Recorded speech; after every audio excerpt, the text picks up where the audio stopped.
Okay, on the war with Ukraine, that's the next one. No question, aggression is aggression. To transgress the international law is a transgression of international law. We can't accept it. So I would not like to speak too much about that because it's obvious. But the question was how we Europeans will react on that. And we did not in a proper way. I do remember when the similar crisis happened with Crimea.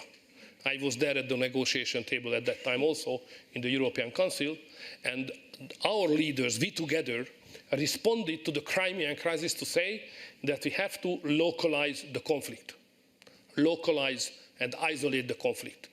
And we sent the German and the French leaders to negotiate, and we reached the Minsk Treaty, which managed somehow, not so, but managed the situation.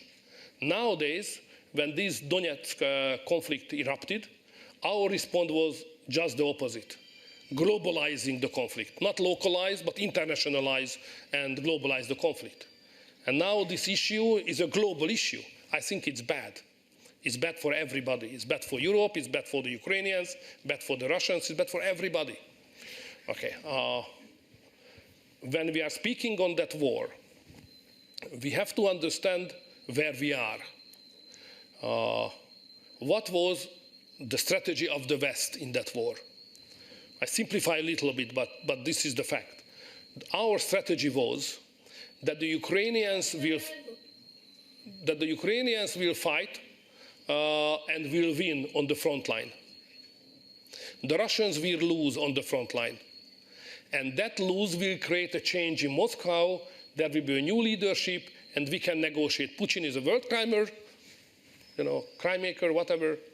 And the new leadership will be acceptable as partner for negotiation to the European Union. That was the strategy. We finance, the Ukrainians fight and die. Where we are now, it's obvious that the Ukrainians will not win on the front line. There is no solution on the battleground. Russians will not lose. There will be no political change in Moscow. This is the reality.